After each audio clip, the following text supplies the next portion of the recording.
Hello everyone, welcome to our YouTube channel The Billick. If you are new in this channel, then subscribe my channel and press the bell icon for the latest update. आज की class में आगे बढ़ते हैं। आज की class में हम पढ़ने वाले हैं प्रेजेंट कॉन्टिन्यूअस टेंस या फिर प्रोग्रेसिव एक्शन, प्रोग्रेसिव फंक्शन। मैंने आपको बताया था प्रोग्रेसिव फंक्शन ऑफ प्रेजेंट कहलाता है प्रेजेंट कॉन्टिन्यूअस टेंस। ठीक है, हम इसके बारे में क्या क्या पढ़ेंगे, इसके बारे में पढ़ेंगे कि ये क्या होता है, इसका फॉर्मेशन क्या होता है और इसे हम किन किन जगहों पर यूज़ करते हैं और किन किन जगहों पर नहीं यूज़ करते हैं। ठीक है, सो स्टार्ट करते हैं from very beginning. Present continuous tense meaning क्या है इसका, आप बहुत ही आसानी से समझ सकते हैं। प्रेजेंट मतलब अभी का जो समय चल रहा है, फिर कॉन्टिन्यूअस, कॉन्टिन्यूअस मीन्स होता है लगातार, और इसका जिस तरह से इसका मीनिंग है उसी तरह से इसका यूज भी है। दैट मीन्स ये कब यूज होता है, जब कोई वर्क लगातार हो रहा होता है। जैसे कि आप प्रोग्रेसिव फंक्शन या प्रोग्रेसिव एक्शन से भी समझ सकते हैं। Progressive means the action is in progress. Progressive means क्या होता है, the action is in progress. अभी मैं आपको इसके बारे में और बताऊंगी। सबसे पहले हम समझते हैं इसकी फॉर्मेशन क्या होती है। बहुत सिंपल सी फॉर्मेशन है, आपने पहले भी पढ़ी होगी। अगर आपने स्टार्टिंग में बच्चों को ही सिखाई जाती है, आपने भी पढ़ी होगी। इसकी फॉर्मेशन क्या होती है, बहुत ही सिंपल सी फॉर्मेशन है। Subject is a mare, verb, verb की आईएनजी फॉर्म एंड ऑब्जेक्ट। ठीक है, क्या है सब्जेक्ट। ठीक है, सब्जेक्ट के बाद इज एम आर, ये क्या है, ऑक्सिलरी वर्ब है।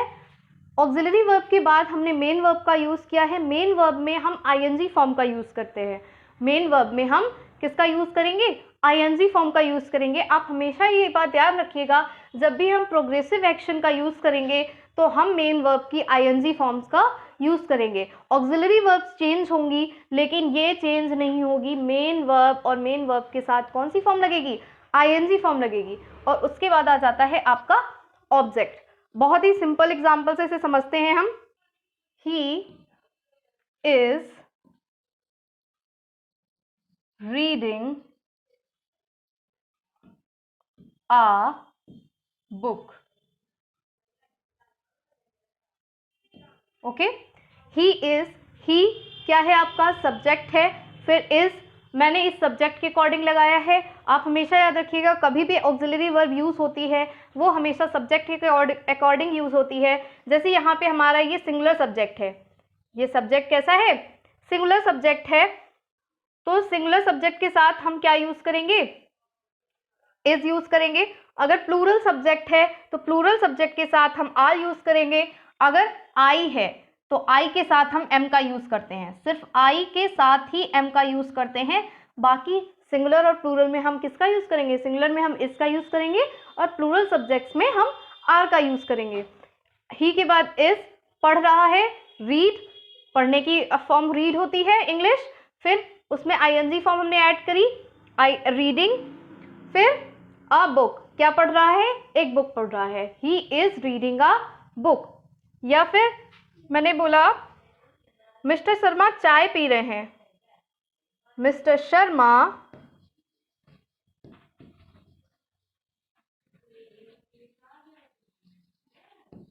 is having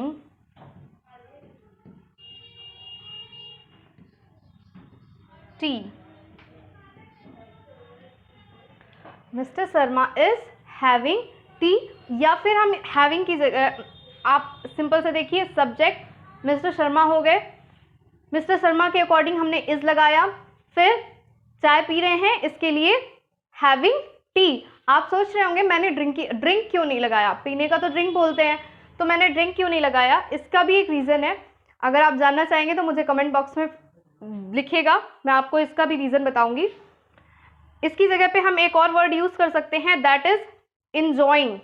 that is enjoying मतलब यहाँ पे हम कौन से दो वर्ड्स यूज़ कर सकते हैं, या तो हैविंग या तो इंजॉइंग, लेकिन यहाँ पे हम टी के लिए ड्रिंकिंग वर्ड का यूज़ नहीं करेंगे।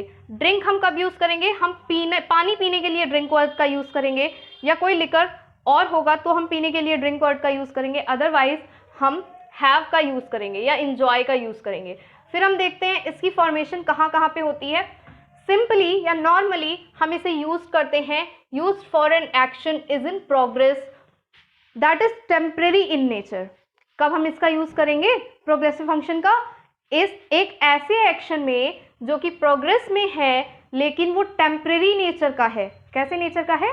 टेम्परेरी नेचर का। यहाँ पे टेम्परेरी नेचर में हम इसे यूज करेंगे, ना कि परमानेंट एक्टिविटी में। अगर परमानेंट एक्टिविटी होती है तब वहाँ पे हम हैबिचुअल फंक्शन का या फिर कहें तो प्रेजेंट इंडेफिनाइट टेंस का यूज करते हैं।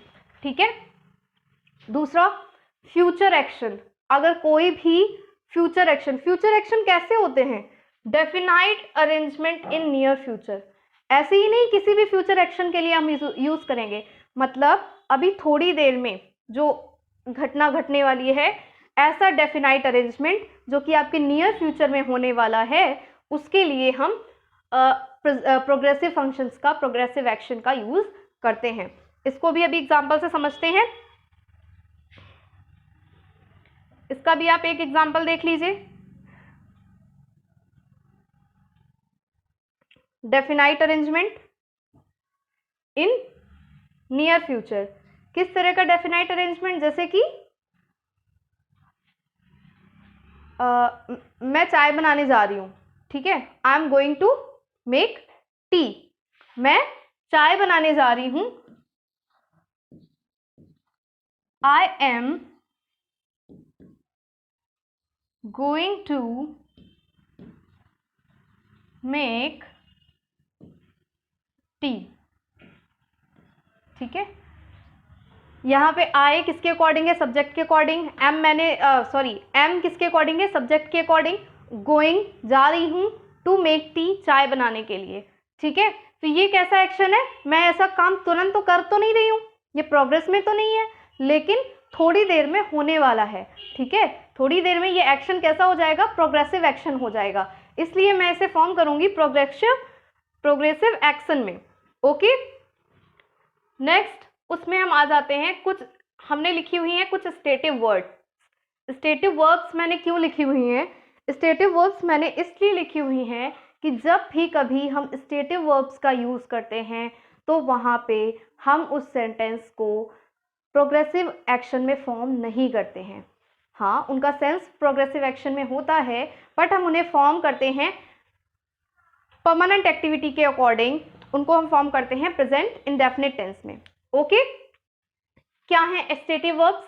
स्टेटिव वर्ब्स को हम नॉन प्रोग्रेसिव वर्ब्स भी बोलते हैं। क्या बोलते हैं इन्हें? स्टेटिव वर्ब्स को, इन्हें हम बोलते हैं नॉन प्रोग्रेसिव वर्ब्स। यानी कि ये वर्ब्स ऐसी हैं जो प्रोग्रेस में नहीं रहती हैं, प्रोग्रेस कर भी नहीं होंगी तो भी हम इन्हें प्रोग्रेसिव की तरह यूज बहुत कम ही करते हैं। ठीक है। पहली आप देखिए, वर्ब ऑफ परसेप्शन। परसेप्शन की वर्ब्स कौन कौन सी हैं?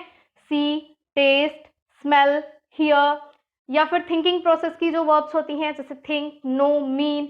या फिर पोजीशन की जो वर्ब्स होती हैं, ऑन, हैव, बिलोंग। या फिर जो जनरल वर्ब्स कुछ हम और भी यूज करते हैं, लुक, सीन, अफेक्ट, रिजेंबल। ये सब वर्ब्स ऐसी हैं जिनको हम यूज करते टाइम ये ध्यान रखते हैं कि उन्हें हम किस में फॉर्म करेंगे? प्रेजेंट इंडेफिनिट टेंस में। लेकिन इसमें भी एक चीज ध्यान रखने वाली होती है कि उसका सेंस कैसा होना चाहिए। ठीक है। इंग्लिश में हमेशा ये बात ध्यान रखने वाली होती है कि हम कोई भी सेंटेंस फॉर्म करते हैं तो उसके सेंस के अकॉर्डिंग फॉर्म करते हैं, ना कि ऐसे ही कि कुछ भी लिखा हुआ है हम उसको किसी भी रूल के अकॉर्डिंग फॉर्म कर सकते हैं। नहीं, हम हमेशा सेंटेंस के सेंस को ले करके चलते हैं कि सेंटेंस का सेंस क्या है। जैसे कि गुलाब अच्छा महक रहा है ना, तो इस सेंटेंस को अगर हम रूल के अकॉर्डिंग बनाए तो क्या बनेगा? The rose is smelling sweet. But ये सेंटेंस जो है पूरी तरह से रॉन्ग है। इसका राइट सेंटेंस क्या होगा? इसका राइट सेंटेंस होगा the rose smells sweet, full stop. Okay. इसका राइट सेंटेंस क्या होगा? द रोज स्मेल्स स्वीट, यानी कि गुलाब अच्छा महक रहा है। हमने इसे उसमें क्यों बनाया? क्योंकि आप देखेंगे कि ये जो गुलाब का काम ही है महकना। ठीक है। गुलाब का काम क्या है? ये सुगंध, ये खुशबू ही फैलाएगा, इसका काम ही है, ये एक परमानेंट एक्टिविटी है, इसलिए हम इसे इस परमानेंट एक्टिविटी की तरह ही फॉर्म करेंगे। अगर हम इसी की जगह एक सेंटेंस और बोलते कि वह गुलाब को सूंघ रही है, तो हम क्या करते, तो हम इसकी जगह पे यूज करते सी इज स्मेलिंग अ रोज। ठीक है, वो उस गुलाब की महक ले रही है, तो वो ये एक टेम्परेरी एक्टिविटी है। आप इसको ध्यान रखिएगा, जब भी टेम्परेरी एक्टिविटी होगी तो हम उसे प्रोग्रेसिव फंक्शन में फॉर्म करेंगे, लेकिन अगर वो परमानेंट एक्टिविटी है तो हम किस में फॉर्म करेंगे, हैबिचुअल फंक्शंस में, right. Come back to the next point. इसी की तरह की कुछ और एग्जांपल्स हम देख लेते हैं। जैसे कि मेरे पास एक गाड़ी है ना, तो अगर हम इसके अकॉर्डिंग बनाएंगे तो क्या बोलेंगे, I am owning a car. लेकिन ये सेंटेंस कैसा होगा, ये सेंटेंस होगा रॉन्ग। इसकी जगह पे राइट सेंटेंस क्या होगा, आई ओन्स अ कार। ओके, इसी तरह से एक और सेंटेंस हम देख लेते हैं बिलोंग के अकॉर्डिंग। जैसे कि उसके पास रहने के लिए घर नहीं है,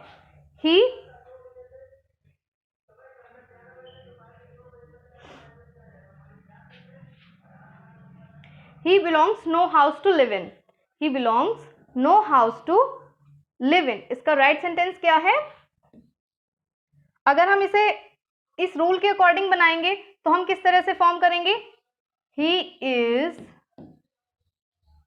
belonging no house, मतलब वो किसी भी घर से बिलोंग नहीं करता, उसके पास कोई भी घर नहीं है, किसके लिए, रहने के लिए।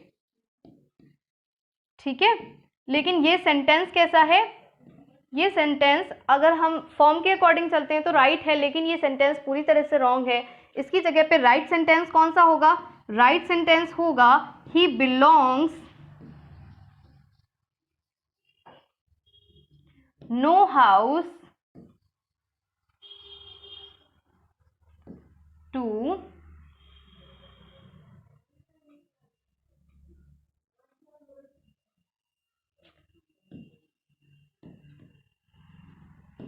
Live in. ओके, ये इसका राइट सेंटेंस होगा। एक और चीज इसमें समझने वाली है कि जब भी कभी प्रोग्रेसिव फंक्शन में ऑलवेज का यूज होता है, किसका, ऑलवेज का यूज होता है, तो वो इस तरह से होता है कि सब्जेक्ट की लाइकिंग के अकॉर्डिंग नहीं होता, वो होता है not according to the subject liking. मतलब हमेशा वो सब्जेक्ट की लाइकिंग के अकॉर्डिंग नहीं होता। जैसे कि एक सेंटेंस मैं बोलूं या लिखूं, सी इज ऑलवेज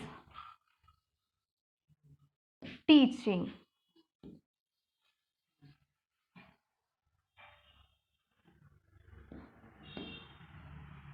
एवरीवन, वो हमेशा सबको क्या करती है, पढ़ाया करती है, वो हमेशा सबको पढ़ाया करती है।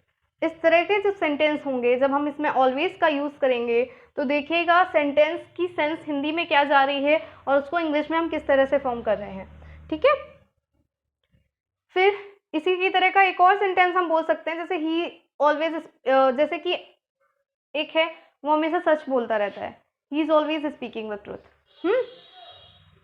या और लेकिन इसका राइट फॉर्मेशन क्या होता है, ही ऑलवेज स्पीक्स द ट्रूथ, वो हमेशा सच बोलता है। लेकिन अगर इसी को हमें निगेटिव सेंस में ले जाना हो, लेकिन हमें पॉजिटिव सेंटेंस बोलना है, तो हम इसे किस तरह से बोलेंगे, he is always speaking the truth. मतलब हमें एक निगेटिव सेंस भी दे रहे हैं और एक पॉजिटिव सेंस भी दे रहे हैं। ठीक है, ये कुछ वर्ड्स होते हैं, ये कंफ्यूजिंग होते हैं कि आप कौन सा सेंस दे रहे हैं। जब इस तरह का सेंस होता है तो आप ध्यान रखिएगा। फिर ये जो कुछ मैंने आपको वर्ड्स दिए हैं, ये वर्ड्स हैं प्रोग्रेसिव प्रेजेंट के वर्ड्स हैं। जब ये वर्ड्स लग जाते हैं तो वो सेंटेंसेस हमेशा प्रोग्रेसिव प्रेजेंट में या प्रोग्रेसिव फंक्शंस में यूज होते हैं। प्रेजेंट में भी यूज होंगे, आगे भी यूज होंगे, लेकिन यहाँ पे प्रोग्रेसिव प्रेजेंट की बात हो रही है। तो देख लीजिए, पहला क्या है, व्हाइल है, फिर स्टिल है, एट द मोमेंट है, प्रेजेंटली है एंड नाउ है। ठीक है, इस तरह के जो वर्ड्स यूज होंगे, इन वर्ड्स के, ये वर्ड्स जहाँ पे यूज होंगे वो हमें ये क्या दिखाएंगे कि ये काम क्या हो रहा है, अभी के लिए हो रहा है या प्रोग्रेस में वर्क हो रहा है।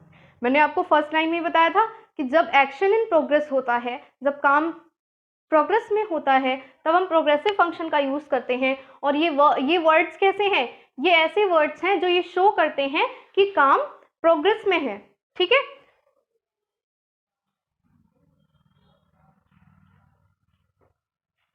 जैसे कि एक सेंटेंस में बोलूं कि अभी वो दिल्ली में रह रहा है, he is living in Delhi at present, okay, या फिर presently he is living in Delhi. तो ये सेंटेंस किस तरह से फॉर्म होगा, आपने एक प्रेजेंट सिचुएशन दे दी कि अभी की कंडीशन क्या है, अभी प्रेजेंट की, कि वो दिल्ली में रह रहा है। ठीक है, तो इस तरह से सेंटेंस हम फॉर्म करेंगे, he is living in Delhi at present. इसका एक सेंस और भी निकल के आता है, अगर हम इस सेंटेंस में एट प्रेजेंट लगा रहे हैं तो इसका एक सेंस ये भी निकल के आता है कि अभी वो दिल्ली में रह रहा है, लेकिन कुछ समय बाद वो दिल्ली से चला भी जाएगा। ठीक है, अगर कोई कहीं पे लगातार रह रहा है तो हम उस सेंटेंस को कभी भी इस तरह से फॉर्म नहीं करेंगे। जैसे कि आप किसी के बारे में बता रहे हैं कि वो कानपुर में काम करता है तो कानपुर में ही रह रहा है, तो आप उस सेंटेंस को कैसे बनाएंगे, जैसे कि मैंने एक नाम दे दिया,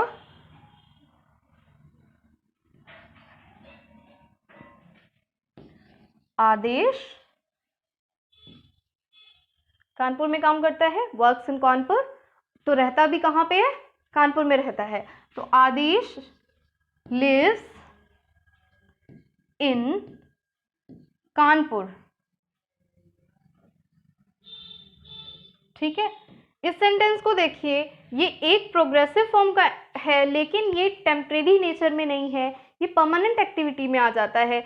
इसीलिए हम इस सेंटेंस को किस में फॉर्म कर रहे हैं, परमानेंट एक्शन की तरह हैबिचुअल फंक्शन में फॉर्म कर रहे हैं। ठीक है, आ जाते हैं इसकी नेक्स्ट फॉर्मेशन पे। इतना आपको समझ में आया। इसके आगे हम आते हैं इसकी नेक्स्ट फॉर्मेशन में, निगेटिव फॉर्मेशन में। निगेटिव फॉर्मेशन अगर हम इसकी देखेंगे तो निगेटिव फॉर्मेशन इसकी क्या होती है, निगेटिव फॉर्मेशन इसकी होती है सब्जेक्ट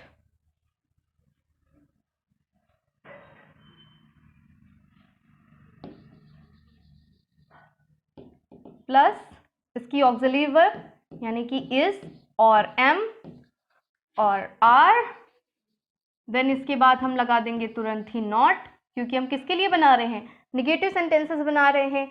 फिर आ जाएंगे इसकी वर्ब पे। वर्ब की कौन सी फॉर्म हम यूज करेंगे, आईएनजी फॉर्म यूज करेंगे। आईएनजी फॉर्म के बाद फिर हम यूज करेंगे ऑब्जेक्ट का। ऑब्जेक्ट के बाद हम लगाएंगे फुल स्टॉप। ओके, एक सेंटेंस देख लेते हैं, जैसे कि यही वाला सेंटेंस है, he is living in Delhi at present. इसी सेंटेंस को अगर हम निगेटिव में फॉर्म करेंगे कि वो दिल्ली में अभी नहीं रह रहा है, he is not living in Delhi at present, वो अभी दिल्ली में नहीं रह रहा है।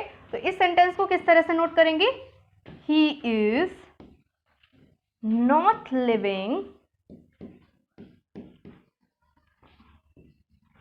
इन Delhi at present.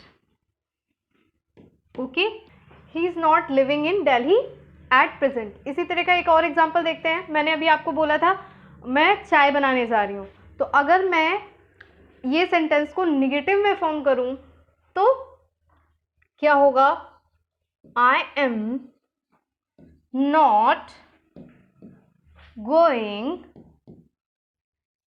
To make T.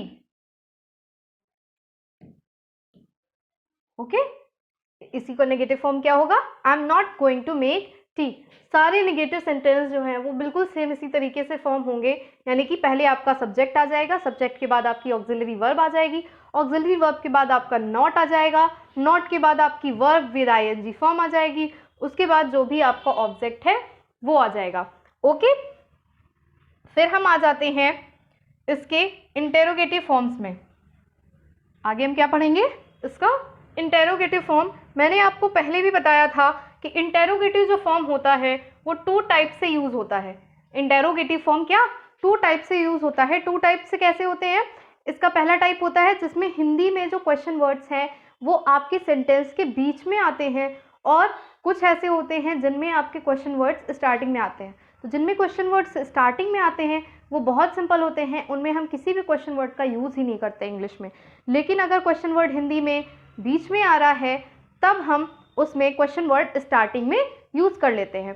तो हम दोनों को ही फॉर्मेशन एक साथ देख लेते हैं।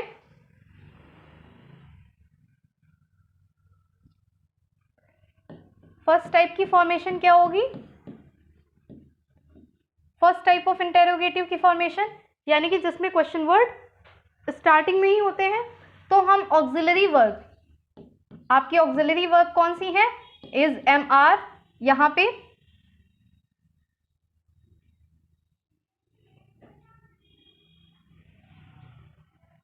ठीक है, इज और एम और आर। इज एम आर के बाद क्या आएगा, इज एम आर के बाद आएगा आपका सब्जेक्ट, सब्जेक्ट के बाद आपका क्या आएगा, सब्जेक्ट के बाद आपकी आएगी वर्ब, वर्ब की कौन सी फॉर्म आएगी, वर्ब की आएगी आईएनजी फॉर्म, देन आपका ऑब्जेक्ट आएगा, और ऑब्जेक्ट के बाद आपका आएगा क्वेश्चन मार्क। अगर क्वेश्चन मार्क हम किसी भी क्वेश्चन वर्ड वाली सेंटेंसेस में नहीं लगाते हैं तो वो हमारा सेंटेंस क्या माना जाता है, गलत माना जाता है। ठीक है, तो ये बात हमेशा ध्यान रखिएगा कि जब भी आप इंटेरोगेटिव फॉर्म करते हैं तो लास्ट में क्वेश्चन वर्ड, क्वेश्चन मार्क का यूज़ ज़रूर करेंगे, ज़रूर से ज़रूर करेंगे। इसका सेकंड टाइप क्या है, सेकंड टाइप भी बहुत सिंपल है, सिर्फ किस चीज़ की चेंजमेंट होती है, यहाँ पे इज एम आर के पहले क्या आ जाते हैं, क्वेश्चन वर्ड्स आ जाते हैं, यानी कि WH वर्ड्स, सारे क्वेश्चन वर्ड्स पहले आ जाएंगे। क्वेश्चन वर्ड्स के बाद आपकी ऑक्सिलरी वर्ब आ जाएगी यानी कि इज या एम और आर, इज और एम और आर, देन आपका सब्जेक्ट आएगा, सब्जेक्ट के बाद आपकी वर्ब की आईएनजी फॉर्म आएगी, आईएनजी फॉर्म के बाद आपका ऑब्जेक्ट आएगा, और ऑब्जेक्ट के बाद आएगा आपका क्वेश्चन मार्क। ठीक है, बहुत ही सिंपल एग्जांपल से इन्हें समझते हैं।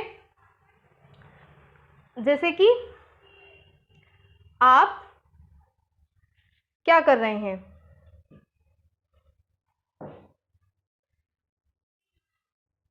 आप क्या कर रहे हैं,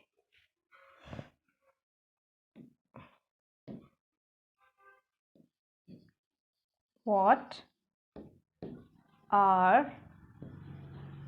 you doing? आप क्या कर रहे हैं।